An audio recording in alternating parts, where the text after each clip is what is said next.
En el video de hoy hablaremos sobre la nefritis lúpica, la cual se define como una glomerulonefritis inmunológica secundaria al lupus eritematoso sistémico, mediada por el depósito de inmunocomplejos en el riñón. Bueno, ahora que ya conocemos su definición, vamos a comenzar con algunos de los puntos más importantes. Comencemos con la fisiopatología. Para entender la nefritis lúpica, como ya dijimos, hay que entender que es una enfermedad autoinmune. Todo comienza con la producción de anticuerpos, especialmente contra el ADN de doble cadena, y estos son conocidos como anti-dsDNA y los ANA. Estos anticuerpos se unen a sus antígenos formando inmunocomplejos. Ahora, ¿qué pasa con estos inmunocomplejos? Se depositan en diferentes partes del glomérulo renal y esto es clave para la enfermedad. Dependiendo del sitio del depósito, cambia la gravedad. Si se depositan en el espacio subendotelial, generan una respuesta inflamatoria intensa, que es la forma más grave. Si estas se localizan en el espacio subepitelial, se asocian a patrones más de tipo membranoso y también pueden depositarse en el mesangio. Estos depósitos activan el sistema de complemento, lo cual lleva un consumo de C3 y C4, por eso sus niveles bajos en sangre. Y la activación del complemento desencadena una inflamación, daño endotelial, proliferación celular y alteración de la barrera de filtración glomerular. Por ende, hay un hallazgo característico de inmunofluorescencia que se llama patrón de Full House, en donde se van a observar inmunoglobulinas como IgG, IgA, IgM, junto con los del complemento que son C3 y C1q, que se asocian a IgG e IgM. Todo esto resulta en daño estructural del glomérulo, lo que clínicamente se puede traducir como un deterioro de la función renal. Las manifestaciones clínicas de la nefritis lúpica son muy variables, ya que dependen del grado de daño glomerular causado por el depósito de inmunocomplejos. Las manifestaciones más comunes son la proteinuria, presente en hasta el 40 a 100% de los casos, y la hematuria, que aparece en aproximadamente 80% de los casos. Esto se debe a la inflamación del glomérulo, que altera la barrera de filtración y permite el paso de proteínas y eritrocitos a la orina. También es frecuente encontrar disminución de la función renal, así como hipertensión arterial, que se presenta en un 15 a 50% de los pacientes, y edema, el cual es secundario a la pérdida de proteínas y la retención de sodio y agua. Bueno, en cuanto a las formas de presentación del lupus a nivel renal, la forma más común es la sintomática, donde los pacientes solo tienen alteraciones en el examen general de orina, como proteinuria, hematuria microscópica o piuria. Y esto es muy importante porque hay algunas formas severas de lupus que pueden iniciar sin síntomas evidentes. Otra forma de presentación es el síndrome nefrítico, caracterizado por hematuria, proteinuria, hipertensión y sedimento urinario activo, el cual nos habla que hay una inflamación renal activa. Otra forma puede ser el síndrome nefrótico, que este se va a dar especialmente en la nefritis membranosa, con proteinuria masiva de más de 3 gramos de proteína al día, edema o hipoaluminemia. Y en algunos otros casos podemos encontrar insuficiencia renal progresiva, que puede pasar desapercibida en etapas iniciales, y encontrar la creatinina elevada hasta que llega a fases tanto subagudas o crónicas. Ahora, para los datos de alarma, el más importante es la proteinuria mayor o igual a 0.5 gramos al día, ya que esto indica un daño renal significativo y es clave para decidir si se hace o no una biopsia. También es fundamental identificar el sedimento urinario activo, especialmente la presencia de cilindros eritrocitarios que reflejan la inflamación renal, como antes ya habíamos mencionado.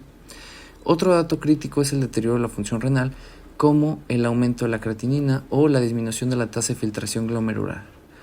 Y a nivel sérico vamos a encontrar una disminución del complemento y el aumento de anticuerpos anti-DNA que nos van a sugerir la actividad de la enfermedad. Por último, si encontramos con presencia de hipertensión, síndrome nefrótico persistente o falta de respuesta al tratamiento, estos van a ser indicadores de un mal pronóstico de la enfermedad, por lo cual tenemos que tener un monitoreo estricto de orina y función renal para poder detectar de forma temprana datos de alarma y prevenir la progresión del daño renal irreversible. Ok, ahora pasaremos a hablar sobre el diagnóstico. El diagnóstico inicia con la sospecha clínica. En un paciente con lupus, debemos pensar en afección renal si presenta proteinuria, hematuria o deterioro de la función renal. Entonces, en laboratorio, ¿qué vamos a encontrar?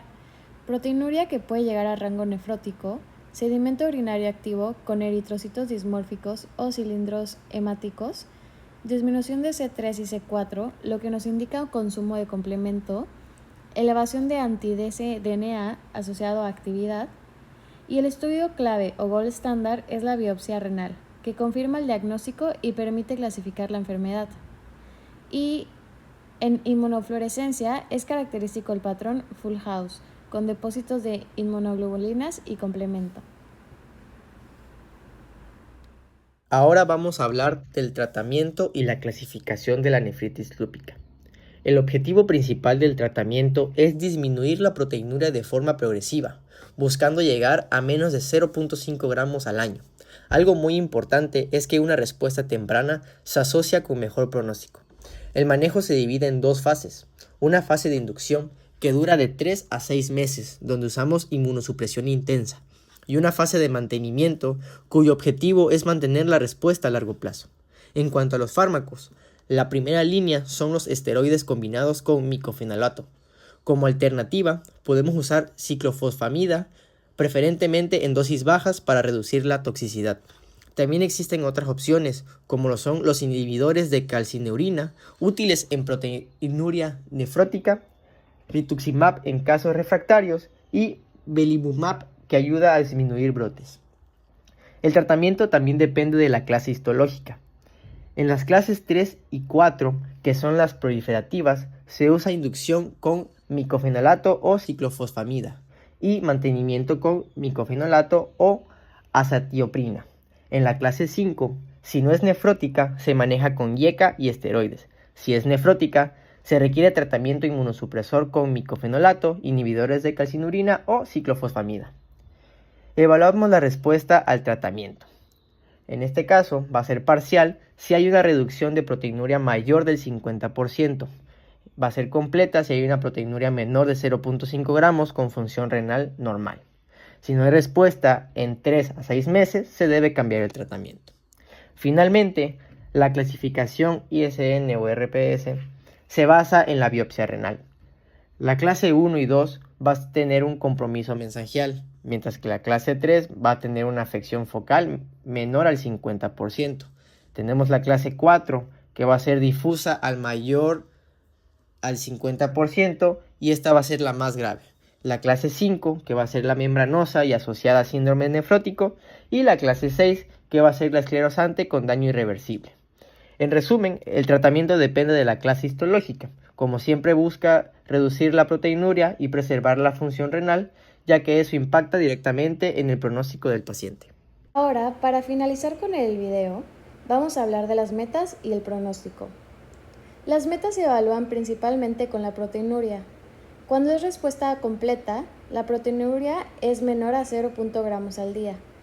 Y cuando es parcial, hay disminución mayor o igual al 50% y generalmente menor a 3 gramos al día. Estas metas se correlacionan directamente con mejor evolución renal. Y finalmente, el pronóstico. Este depende de la clase histológica, el daño inicial y la actividad inmunológica. Las formas proliferativas son más agresivas. En general, aproximadamente 10 al 20% de los pacientes progresan a enfermedad renal crónica terminal, pero muchos pacientes pueden mantenerse estables si se detecta oportunamente. Y en casos avanzados, el trasplante renal se asocia con un mejor pronóstico y buena supervivencia a largo plazo.